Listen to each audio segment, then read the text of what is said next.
Hi, I'm Chris Kepler, and welcome to Does This Happen to You? I'm an actor, voice actor, audiobook narrator, and writer. I love telling and sharing stories about the strange experiences my friends and I have while doing mundane things like grocery shopping. That's why this podcast features funny stories from fantastic writers about our daily anomalies, a micro audiobook about life and befuddlement just for you. Our story this week is from Misty Ray, who you'll find on Medium.com. And here is even more weird stuff about being 50, because there just weren't enough already. I've said it before, but it bears repeating. Being a woman of a certain age is a strange place to be. It's not quite old enough to know better, too young to care. It's more, I'm up for it, but I'll need a nap first, or I'd love to, but I'm afraid it'll hurt, mixed with a still youthful zeal. It's a time of strange contradictions and just plain weird shit happening. Here are a few of them. My kids' friends hit on me. Imagine my surprise when I'm bringing snacks down to my son and a couple of his pals, all high school kids, and I get propositioned by one of them. We'll call him Mike. He sidles up to me, trying his best to be smooth, which is nearly impossible for a 17-year-old, and informs me that his parents are going away over the holidays and that he'll have the house to himself. So, I do what any best friend's mother would do. I let him know he's welcome at our place any time. This kid looks at me, his chubby freckled cheeks pink, and says, "Now, I was thinking you could come over and I'll get some wine for us." Wait, what? Ew! Let's leave the wine aside, the wine you can't buy because you're 17, Junior, but what? I've watched you grow up. I practically raised you. Did I mention you're 17 and I'm decades older than that? Oh, and I'm married to an adult. Did I mention that you're my son's best friend? There are so many things wrong with what just happened, I can't even begin to tell you.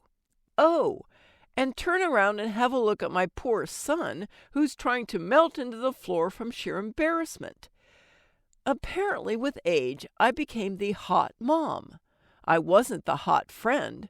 I wasn't the hot girl at school. I wasn't the hot girl at university. I wasn't the hot anything. Ha ha! Ain't irony a bitch? And their dads. Seriously, middle age has to be the only time when a woman can have a father-son duo vying for her attention at the same time. As it turns out, young Mike's apple didn't fall far from the tree. His father, also named Mike, found his way to my inbox and decided it was a good idea to tell me what he thought of my looks and to give me his best proposition. He's married, and apparently we'd have to do it in his school bus so he wouldn't get caught. Yowza! How could a girl resist that? 3 minutes of heaven, or hell, with some beer in a school bus. Can you spell H-O-T? Yeah, me either. I think I'll pass. Turn that shit down. As I've gotten older, I like my quiet. I don't like things too loud. I especially hate music being too loud, all that thumping and banging. I can almost see myself shaking my cane at those awful young'uns and their loud offense to my ears. Crank it up. The thing about my rules is they're mine. I make 'em, I break 'em. I love quiet till I don't. Right now I'm listening to an episode of Classic American Top 40 from December 7th, 1985, and I have it on my TV, not the radio. Why? So I can blast that shit loud. When they're playing my jam, I'ma play it loud. Something has to drown out my screeching voice. Nothing's new. One thing my mother used to tell me is that if you live long enough, you'll start to see the same things over and over again. I didn't get it then. I get it now. There's a reboot for everything from my day. If it hasn't been made already, it's already been done or is in the works. We've redone 90210, Saved by the Bell, Roseanne, Footloose, MacGyver, and on and on. We've redone movies. We've redone music. It seems every time there's a disaster in the world, we trot out one of our trusty famine relief songs from 1985, dust it off, throw Justin Bieber in there, shift a few words, and bingo, a topical appeal is made. I shudder to think what assault my ears will be treated to in 2025 should some calamity befall us. I'm not sure I'm ready for We Are the World 40, but rest assured, should there be a need, Lionel Richie and Tony Bennett will be there to answer the call. Nothing good. I get the feeling I should be happy with all the reboots and remakes. I get the feeling the powers that be, whoever they are pointing these efforts right at me and people like me. They're trying to capitalize on our nostalgic craving for days gone by. Here's the problem. They're more often than not done poorly. There might have been a time I cared whether Dylan picked Kelly or Brenda. I don't give a shit about who their kids pick. Also, why is Marlena possessed by the devil again? That's been done. It's not cute. It's not clever. It's not fresh or interesting. I don't want to hear some kid whining through one of my favorite songs with his or her voice being fed through some sort of modulator thingy because, as cute as he or she is, they can't sing. Leave me with my memories and the magic of YouTube to relive them in true form and think of some original stuff. Recycling is only good for food waste and cardboard. Technology is awesome.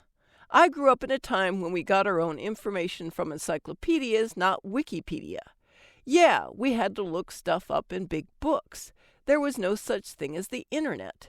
We also had to either call our friends from home or find a payphone when we were out. We didn't carry phones in our pockets. Technology has absolutely made things easier.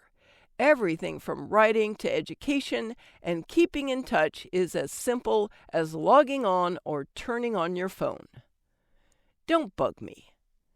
As great as it is to have the world at your fingertips, there's something a bit creepy or maybe annoying about anyone being able to contact you at any time. One of the things I hate about my cell phone is the fact that it acts as a kind of homing device. I'm never ever truly unreachable. I miss the days when I could hide behind someone else who would claim I wasn't home if I didn't want to talk to them. I also miss slamming down the receiver in anger. Hitting disconnect just doesn't have the same effect. There are so many more contradictions, but I'll leave it here for now. I'm enjoying the strange land that is middle age. But it leaves me wondering, if it's this weird now, I wonder what being old will be like. Thanks so much for listening. If you enjoyed the story, let me know and share it with your friends. Follow me at Chris KK Aria on Twitter or Chris K. Kepler on Facebook. Or check out my website, www.chriskepler.com.